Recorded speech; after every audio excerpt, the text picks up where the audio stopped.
हरे कृष्णा। आप सभी को जितिया व्रत की बहुत बहुत शुभकामनाएं।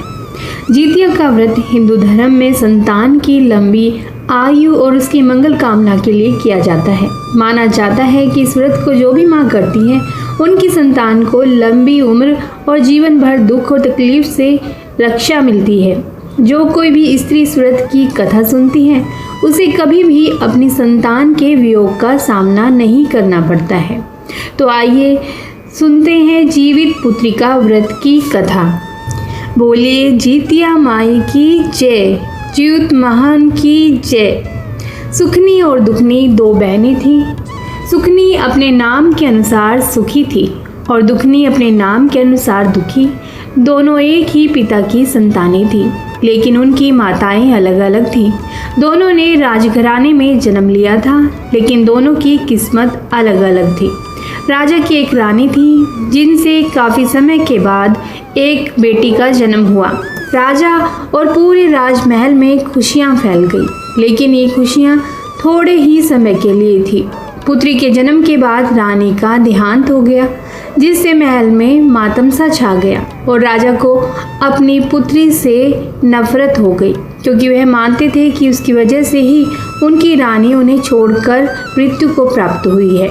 इसीलिए उन्होंने उसे अभागन कहकर उससे दूरी बना ली। राजा ने कहा कि वह कभी इस लड़की की शक्ल भी नहीं देखेंगे। महल के सभी लोग और दास दासियां उस बच्ची के प्रति सहानुभूति दिखाने लगे। उन्होंने उसे दुखनी कहना शुरू कर दिया, क्योंकि वह जन्म से ही दुखी थी। राजा के मंत्रियों ने उन्हें समझाया कि बच्ची का इसमें कोई दोष नहीं है। उसकी माँ की मृत्यु हो गई है और राजा ने भी उसे छोड़ दिया है, तो उसका क्या होगा। लेकिन राजा ने किसी की भी नहीं सुनी। दुखनी को दासियों के हवाले छोड़ दिया और खुद दूसरी शादी कर ली। दूसरी रानी महल में आई और समय धीरे धीरे बीतने लगा। दूसरी रानी भी गर्भवती हो गई और उसने एक लड़की को जन्म दिया। महल में फिर से खुशियां मनाई जाने लगी। राजा भी बहुत खुश थे। उस लड़की का नाम सुखनी रखा गया, क्योंकि उसके आने से महल में बहुत खुशी आई थी। राजा और रानी दोनों भी बहुत खुश थे। जब रानी की अपनी बेटी हो गई तो वह दुखनी से और भी ज़्यादा नफरत करने लग गई। राजा भी उसे दुखनी को देखना पसंद नहीं करते थे। बिन माँ की बच्ची राजा और रानी की उपेक्षा का शिकार बन गई। धीरे धीरे दोनों बच्चे बड़े हो रहे थे। सुखनी भी दुखनी को पसंद नहीं करती थी। सुखनी हमेशा अच्छा खाना खाती, अच्छे कपड़े पहनती और एक राजकुमारी की तरह जीवन जिया करती। दूसरी ओर दुखनी बेचारी को जो भी मिलता वही खा लेती और सौतेली माँ की डांट सुनती। कितना भी अच्छा कर ले फिर भी उसे केवल ताने ही मिलते कि जन्म लेते ही अपनी माँ को खा गई। धीरे धीरे सुखनी और दुखनी दोनों बहनें बड़ी हो गई और विवाह के योग्य हो गई। अब राजा के सलाहकारों ने दुखनी के विवाह की बात की तो राजा ने कहा, हाँ विवाह तो मुझे करना ही है उसका। वैसे भी उस अभागन को इस राज्य से बाहर भेजना है, वह मेरे राज्य पर बोझ है। राजा ने कभी भी अपनी बड़ी पुत्री को प्यार के स्वर में कभी बोला ही नहीं। अब राजा ने रानी से विचार विमर्श किया कि दुखनी का विवाह करना है, तो रानी ने कहा, देखिए महाराज, दुखनी और सुखनी में 2 साल का अंतर है। दोनों विवाह के योग्य हो गई हैं, लेकिन हमारी सुखनी का भी विवाह करना है। रानी की बात सुनकर राजा कहने लगे, मेरी समझ में नहीं आ रहा कि दुखनी के लिए कैसा वर ढूंढूं, क्योंकि मुझे तो दुखनी से कोई लगाव नहीं है। वह कुलक्षणी है। मेरे घर में जो कुछ भी बुरा हुआ है उसकी वजह से ही हुआ है। उसके जन्म लेते ही उसकी माँ का देहांत हो गया। जो रानी मुझे जान से प्यारी थी वह मुझे छोड़कर चली गई। अगर दुखनी किसी दूसरे घर भी जाएगी तो वहाँ भी उसका बुरा साया पड़ेगा और उनके साथ भी कुछ बुरा हो सकता है। मैंने तो आज तक दुखनी का चेहरा नहीं देखा और ना ही कभी देखूंगा, लेकिन विवाह तो करना ही पड़ेगा उसका। यहाँ से तो उसे विदा करना ही पड़ेगा। सौतेली माँ कहने लगी, महाराज, दुखनी की शादी किसी गरीब मजदूर के यहाँ कर दीजिए। अगर वह किसी राजमहल में जाएगी तो वहाँ भी बुरा हो जाएगा। सब लोग हमें ही दोष देंगे कि ऐसी अपशगुनी बेटी को हमारे यहाँ क्यों भेजा। जब सब पहले से ही पता था तो उसकी शादी हमारे राजमहल में क्यों की।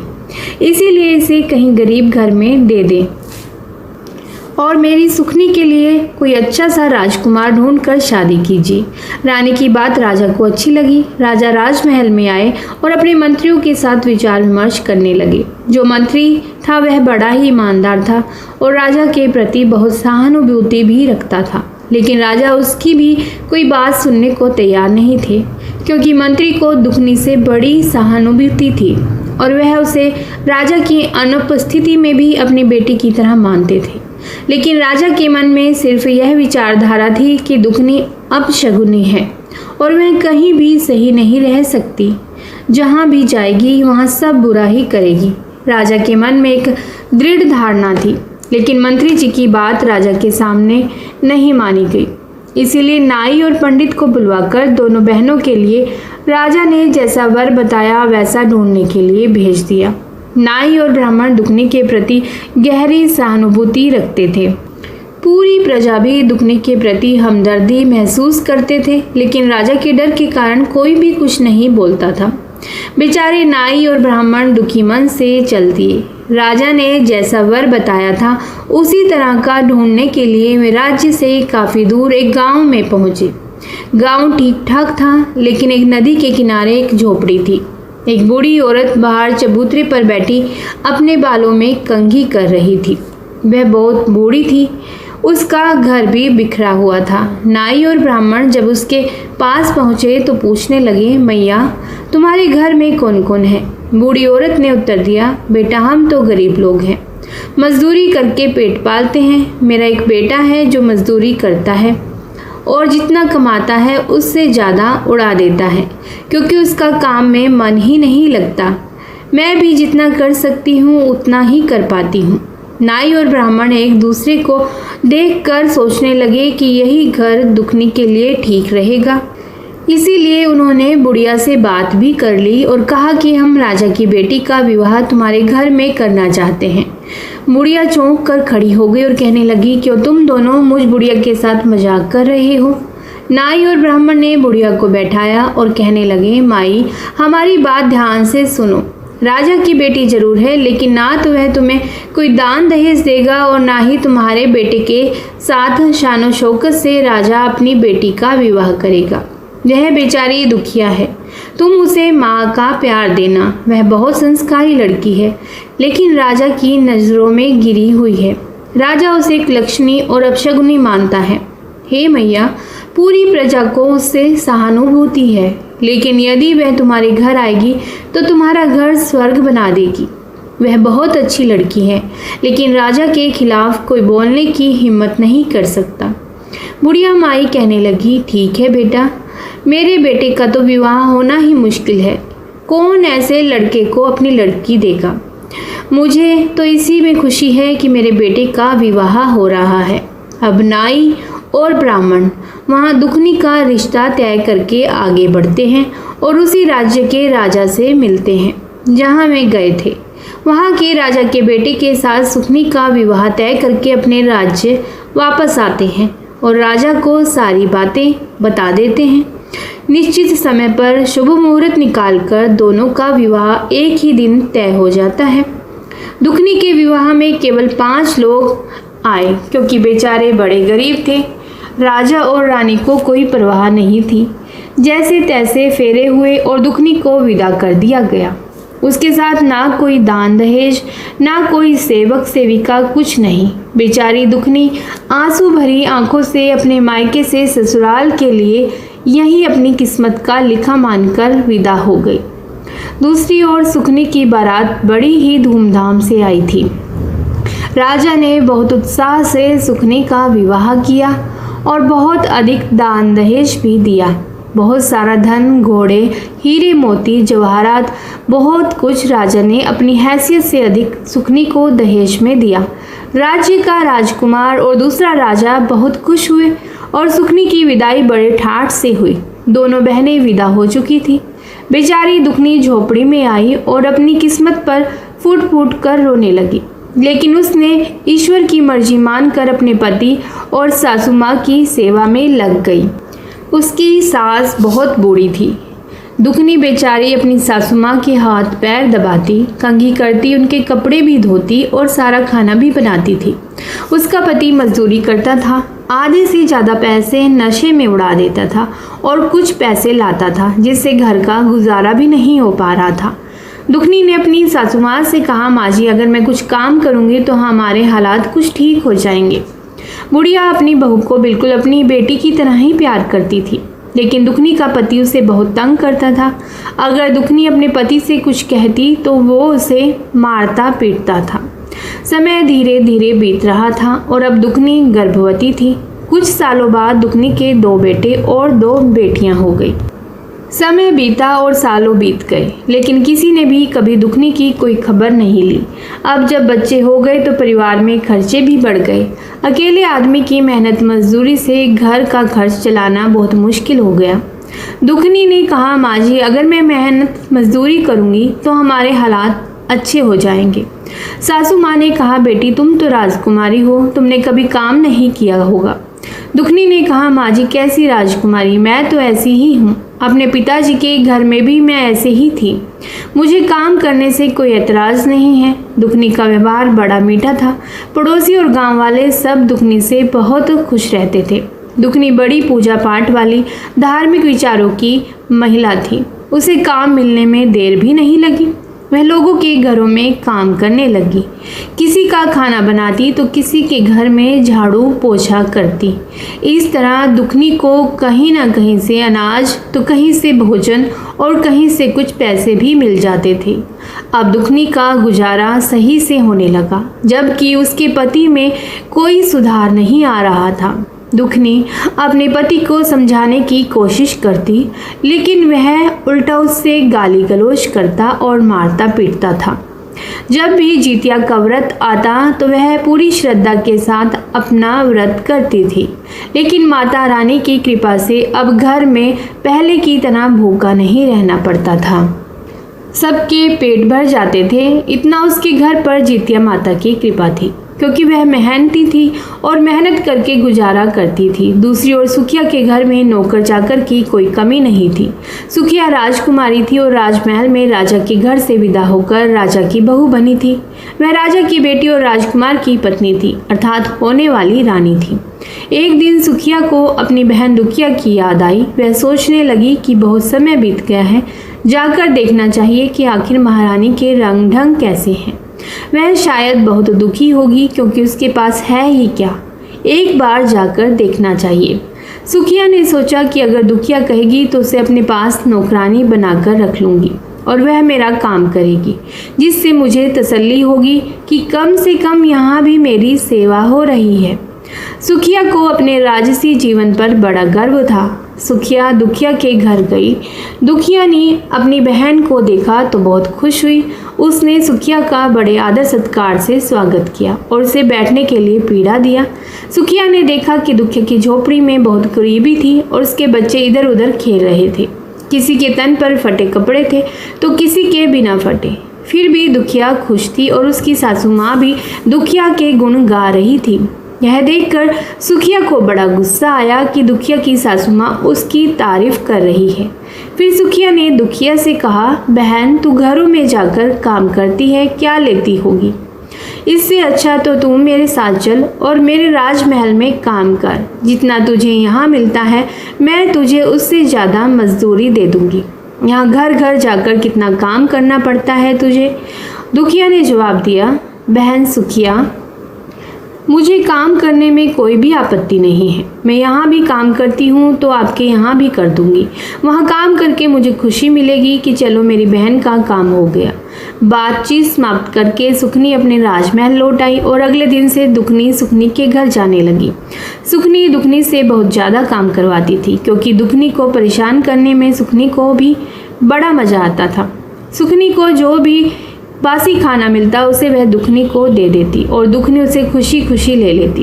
राजमहल में तरह तरह के व्यंजन बनते थे और कभी कभी बच्चों के लिए भी अच्छे पकवान मिल जाते थे। इस वजह से दुखनी और उसके बच्चे खुश रहते थे कि अब कुछ नया खाने को मिलेगा। जितिया का व्रत आया। बच्चे कहने लगे, माँ आज तो आप मौसी के यहाँ जाओगी, नए नए पकवान मिलेंगे, हमारे लिए भी कुछ लेकर आना। दुखनी ने कहा ठीक है बच्चों, ले आऊंगी। दुखनी सुखनी के पास गई और कहने लगी, बहन आज नहाए खाए हैं और जितिया का व्रत आ रहा है तो मुझे भी कुछ पकवान दे देना। बच्चे बहुत उम्मीद से बैठे हैं। सुखनी ने कहा, अरे दुखिया कैसी बातें कर रही हो, काम कर, आज कुछ नहीं बनेगा। ऐसा कहकर उसे डांट दिया। बेचारी दुखनी रोती हुई अपने घर लौट आई। आज उसे बासी खाना भी नहीं मिला। दुखनी रोती हुई घर आई तो बच्चे बोले, माँ आज मौसी ने कुछ नहीं दिया क्या? दुखनी ने कहा, नहीं बेटा। बच्चे बोले, माँ तुम नहाए खाए का जितिया व्रत कैसे करोगी, पारण कैसे करोगी? दुखनी की आंखों में आंसू आ गए, लेकिन वह कुछ भी नहीं बोली और कहा, बेटा जैसे भगवान चाहेंगे वैसे रह लूँगी। अपने बच्चों की लंबी आयु और स्वास्थ्य के लिए मैं व्रत जरूर रखूंगी। मेरे लिए धन दौलत जो कुछ भी है सब मेरे बच्चे हैं। लेकिन बेचारी दुखनी बहुत लाचार थी। वह अपनी भूख सह सकती थी लेकिन बच्चों के लिए व्रत जरूर रखती थी। लेकिन आज सासू माँ और बच्चों को भूखा कैसे देखेगी? तभी दुखनी ने मन ही मन निर्णय लिया। उसने कुल्हाड़ी और रस्सी उठाई और कहने लगी, आज से मैं किसी के घर नौकरानी नहीं बनूंगी और अपना काम खुद ही करूंगी। जंगल से लकड़ी लाऊंगी और शहर में बेच दूंगी और इसी से अपना गुजारा करूंगी। अब वह लकड़ी लाने के लिए रस्सी और कुल्हाड़ी उठाकर जंगल की तरफ चल पड़ी। अभी समय था, वह लकड़ियां बेचकर अपने व्रत का सामान ला सकती थी। बेचारी जंगल की तरफ सच्चे मन से जितिया माता का नाम लेते हुए बच्चों की लंबी आयु की कामना करते हुए जा रही थी और मन ही मन रोती जा रही थी, अपनी बेबसी पर और लाचारी पर भी। चलते हुए उसने देखा कि जंगल के अंदर एक गाय है जो प्रसव पीड़ा से बहुत दुखी हो रही थी। गाय का प्रसव नहीं हो पा रहा था और वह बहुत परेशान भी नजर आ रही थी। दुखनी तो सच्चे दिल की थी, किसी का दुख उससे देखा नहीं जाता था। वह गाय के पास जाकर बोली कि बहन तुम कौन हो? गाय ने कहा, मेरा नाम दुखनी है। बहन मेरी थोड़ी मदद करो, मैं प्रसव पीड़ा से बहुत कष्ट में हूँ और मेरा प्रसव नहीं हो पा रहा है। दुखनी बेचारी गौ माता को सहलाकर उसकी कमर पर प्यार से हाथ फेर रही थी। कुछ समय पश्चात गौ माता का प्रसव हो गया और गौ माता ने बछड़े को जन्म दिया। गौ माता ने दुखनी को धन्यवाद दिया। यह तो दुखनी की परीक्षा थी, लेकिन वह इससे अनजान थी। दुखनी ने गौ माता से कहा, बछड़े का ध्यान रखो और मुझे अभी लकड़ी लेने जाना है। गौ माता ने कहा, दुखनी बहन लौटते समय मुझसे जरूर मिलते जाना। दुखनी आगे बढ़ चली। रास्ते में थोड़ी ही दूर चली थी कि उसने देखा एक नागिन बार बार अपना फन जमीन पर मार रही थी और तड़प रही थी। दुखनी ने उसे ध्यान से देखा तो ऐसा लग रहा था जैसे वह बहुत कष्ट में है। दुखनी को नागिन पर दया आ गई। वह उसके पास गई और बोली, नागिन बहन तुम इतनी परेशान क्यों हो? नागिन ने जवाब दिया, तुम कौन हो? मुझे देखकर तो लोग डर कर भाग जाते हैं और तुम मेरे पास आ गई हो। दुखनी ने कहा, नागिन बहन मुझे डरने की क्या ज़रूरत है? अगर तुम मुझे डस भी लोगी तो क्या होगा? मेरे बिना यह दुनिया नहीं रुकेगी और अगर मैं मर भी गई तो धरती पर एक बोझ कम हो जाएगा।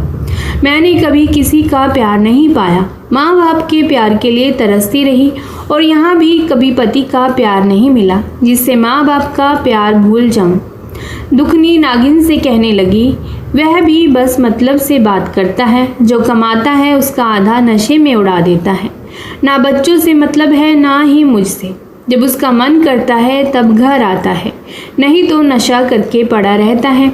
नागिन ने कहा, बहन दुखिया तुम्हारी बातें सुनकर बड़ा दुख हुआ। मैं क्या करूं? मेरी यह केंचुली नहीं उतर रही है। लोग मुझे देखकर पत्थर मारते हैं और डरते हैं, लेकिन तुम मेरे पास आ गई हो। मेरी यह केंचुली उतारने में मेरी मदद करो। नागिन की बात सुनकर दुखनी ने उसकी केंचुली उतार दी। नागिन की तो जैसे सोने की काया हो गई। नागी इधर उधर बड़े लचीलेपन से चलने लगी। नागिन ने कहा, बहन दुखनी तुम बहुत अच्छी हो। रास्ते से जब वापस आओ तो मुझसे मिलकर जाना। नागिन की मदद करने के बाद दुखनी वहां से आगे बढ़ चली। जंगल के अंदर उसने देखा कि उस भयानक जंगल में एक बूढ़ी माई बैठी हुई थी। वह स्वयं जितिया माता थी जो दुखनी की परीक्षा लेने आई थी कि वह अपनी परीक्षा में पास होती है या नहीं। भगवान की माया को भगवान ही जाने। दुखनी ने देखा बूढ़ी माई बहुत परेशान बैठी थी। भगवान की माया को भगवान ही जाने। दुखनी ने देखा बूढ़ी माई बहुत परेशान बैठी थी। वह बूढ़ी माई कहने लगी, अरे बेटी तुम कौन हो और इस जंगल में तुम क्या कर रही हो? दुखनी ने जवाब दिया, माँ जी मैं यहाँ लकड़ी काटने आई हूँ, लेकिन आप इस घने जंगल में क्या कर रही हैं? जीतिया माता ने कहा, बेटी मैं तो यहाँ झोपड़ी बनाकर रहती हूँ। मेरे पैरों में बहुत दर्द हो रहा है, चलने में दिक्कत हो रही है। क्या तुम मुझे मेरी झोपड़ी के अंदर तक ले जा सकती हो? दुखनी ने कहा, जरूर माँ जी, और उसने जीतिया माई को कंधे का सहारा देकर उठाया। अंदर एक चारपाई पड़ी हुई थी। दुखनी ने जीतिया माई को चारपाई पर बिठा दिया। जीतिया माई के खुले बाल उलझे हुए थे और उनका रूप डरावना सा लग रहा था। मक्खियां उनके चेहरे पर भिनभिना रही थी। जीतिया माई ने कहा, बेटी मेरे पैरों में बहुत दर्द हो रहा है। दुखनी ने जवाब दिया, कोई बात नहीं माँ जी, मैं अभी आपके पैरों की मसाज कर देती हूँ। दुखनी ने जीतिया माई के हाथों और पैरों की अच्छे से मालिश करी। फिर जीतिया माई ने कहा, बेटी मुझे नहाए हुए भी बहुत दिन हो गए हैं और मेरे बाल भी देखो कैसे उलझे पड़े हैं और सिर में जुएं भी पड़ी हुई हैं। दुखनी ने कहा, माँ जी मैं अभी आपको साफ कर देती हूँ। उसने जीतिया माता को नहलाया, उनके बालों में कंघी की और जुएं भी साफ कर दी। जीतिया माई को नींद आने लगी और दुखनी ने उनका सिर अपनी गोद में रख लिया। कुछ समय के बाद जीतिया माई सो गई। यह सब माँ की लीला थी। वह दुखनी के मन की स्थिति को जानती थी। शाम होने को थी, सूरज छिपने वाला था। दुखनी के मन में यह नहीं था कि उसे लकड़ी बेचकर घर लेकर जाना है। वह बस यही सोच रही थी कि माँ ने उसे कितना प्यार दिया है। आज उसे अपनी माँ का प्रेम महसूस हो रहा था। माँ के लिए वह तरसती थी। उसे लग रहा था जैसे जीतिया माई ही उसकी माँ हो। अब जीतिया माई की आंखें खुली तो उन्होंने कहा, अरे बेटी मैं तो सो गई, तूने मुझे जगाया क्यों नहीं? और देख शाम भी हो गई है, अब तू घर लकड़ी लेकर कैसे जाएगी? दुखनी ने कहा, कोई बात नहीं माँ जी, मैं चली जाऊंगी। इतने दिन नहीं ले जा पाई तो एक दिन और सही, आज नहीं तो कल ले जाऊंगी।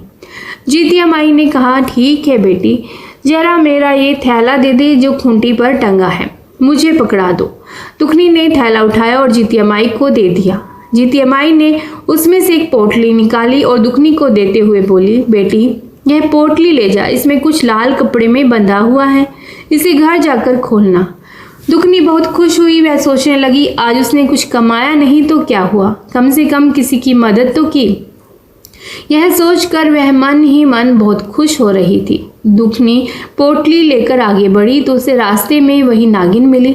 नागिन ने कहा, अरे दुखनी बहन जरा रुक तो सही, मैंने तुमसे कहा था कि मुझसे मिलकर जाना और तुम चुपचाप चली जा रही हो।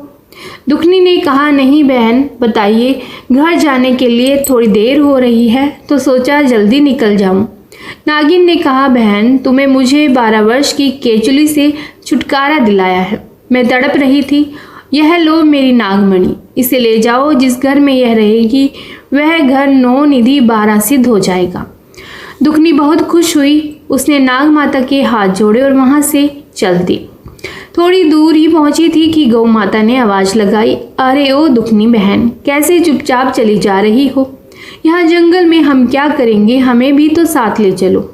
दुखनी ने कहा, गौ माता आप मेरे साथ चलोगी? तो गौ माता ने कहा, हम चलेंगे।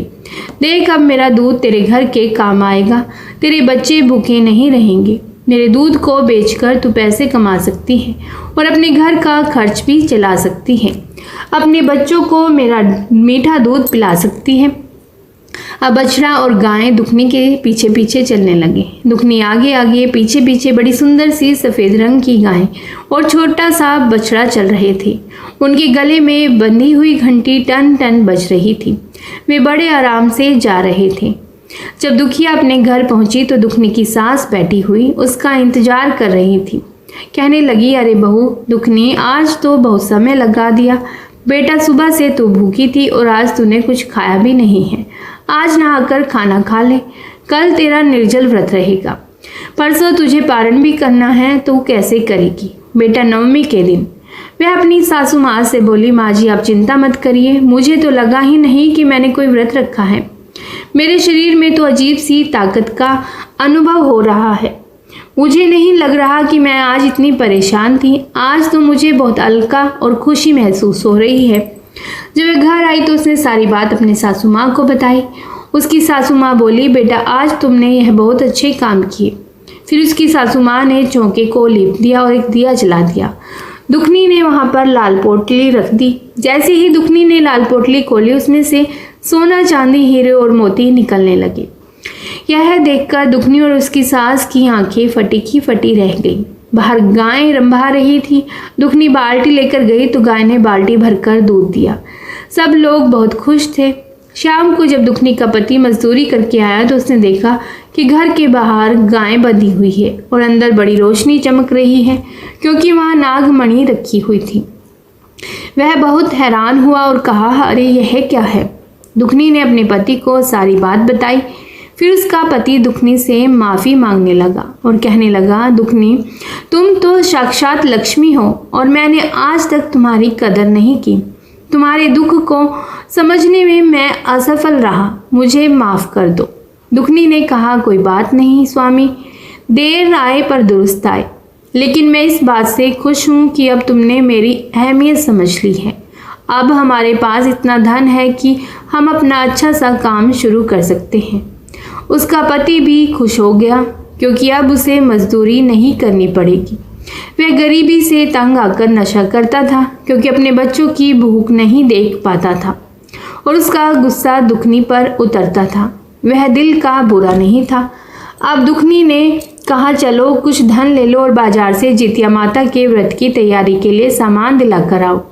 दोनों बाजार गए और सामान लेकर आए। अब दुखनी के घर में जोर शोर से जितिया व्रत की तैयारी होने लगी। 2 दिन बीत गए और दुखनी काम पर नहीं गई। सुखनी को बड़ा आश्चर्य हुआ और वह सोचने लगी कि दुखनी को क्या हो गया जो अब तक नहीं आई। सुखनी दुखनी के घर गई और कहने लगी, अरे दुखनी तुम काम पर क्यों नहीं आ रही हो? दुखनी ने कहा, अरे बहन मुझे अब किसी के घर काम करने की ज़रूरत नहीं है। अगर तुम्हारा मन करे तो तुम ही मेरे घर काम करने आ जाया करो। सुखनी ने देखा तो उसकी आंखें फटी की फटी रह गई। दुखनी के घर में हर सुख सुविधा की चीज़ें मौजूद थी और घर बनाने के लिए मिस्त्री से बात चल रही थी। सुखनी को यह सब देखकर विश्वास नहीं हुआ। वह सोच में पड़ गई कि दुखनी को इतना धन कहाँ से मिल गया। वह गुस्से में बोली, दुखनी सच सच बता, यह सब कहाँ से चोरी करके लाई है, नहीं तो मैं राजा से शिकायत करके तुझे कारागार में डलवा दूंगी। बेचारी दुखनी डर गई, क्योंकि वह सीधी सादी थी। कहने लगी, सुखनी बहन मैंने कोई चोरी नहीं की है। मुझ पर तो जितिया माता का आशीर्वाद है। उनकी कृपा से ही मेरी सारी की सारी परेशानियां हल हुई हैं।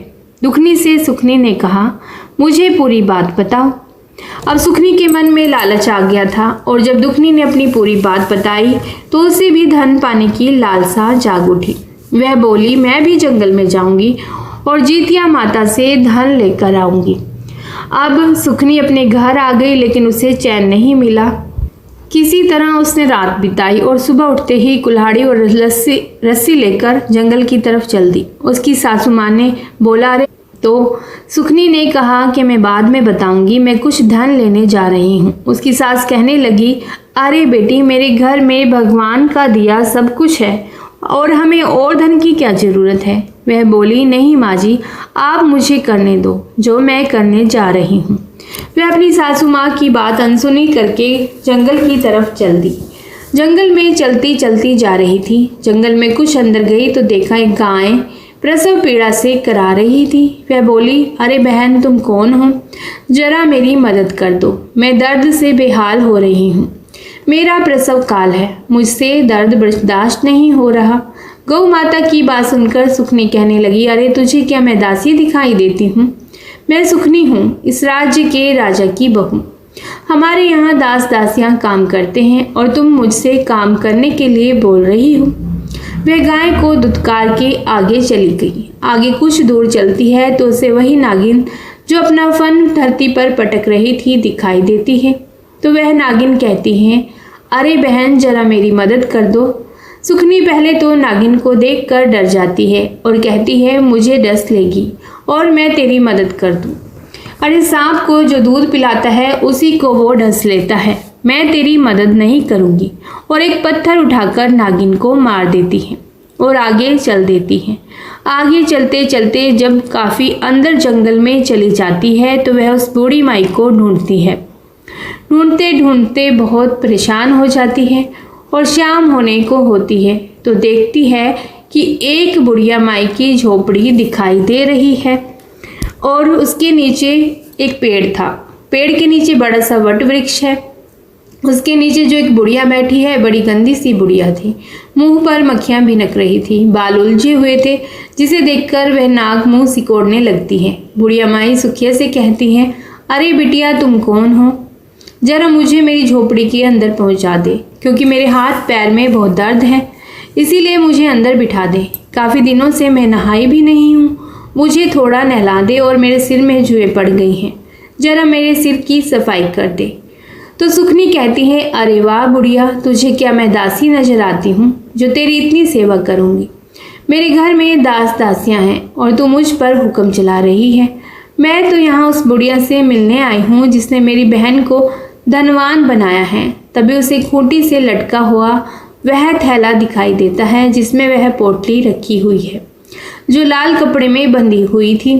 तो वह कहती है, अच्छा तो यह वही बुढ़िया है जिसने दुखनी को अमीर बना दिया।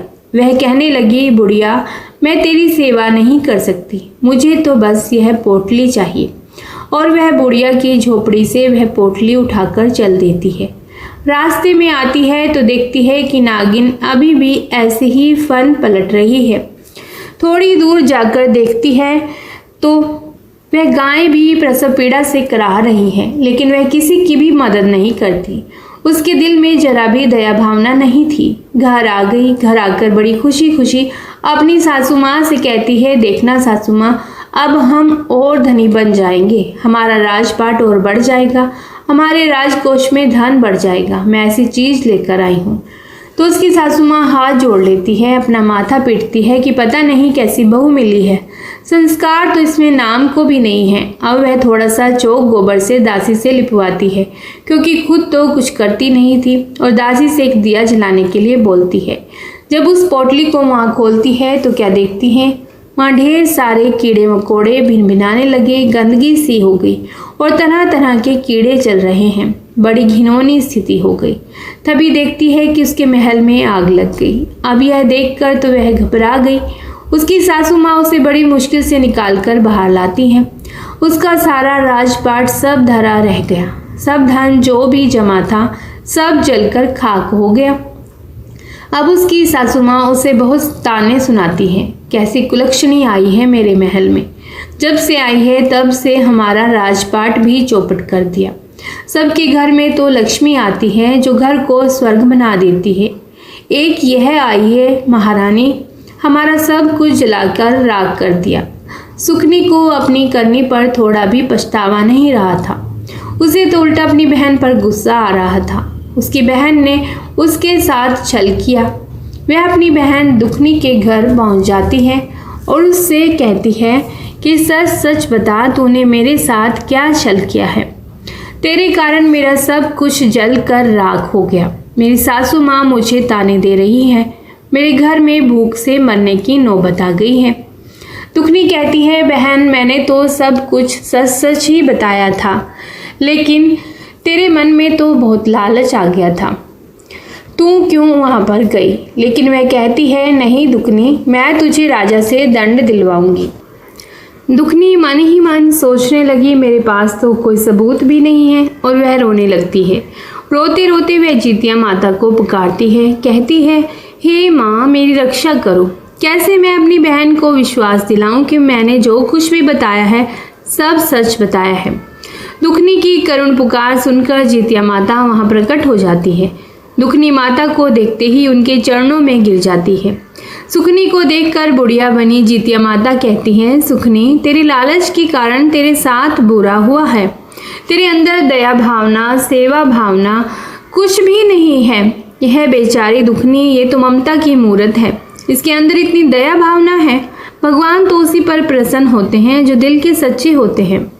लेकिन सुखनी तेरे मन में तो कपट है, तू तो दूसरों को देखकर भी खुश नहीं है, इसीलिए तुझे सजा मिली है। तुझे तेरी करनी का फल मिला है और दुखनी को उसके पूजा का फल मिला है।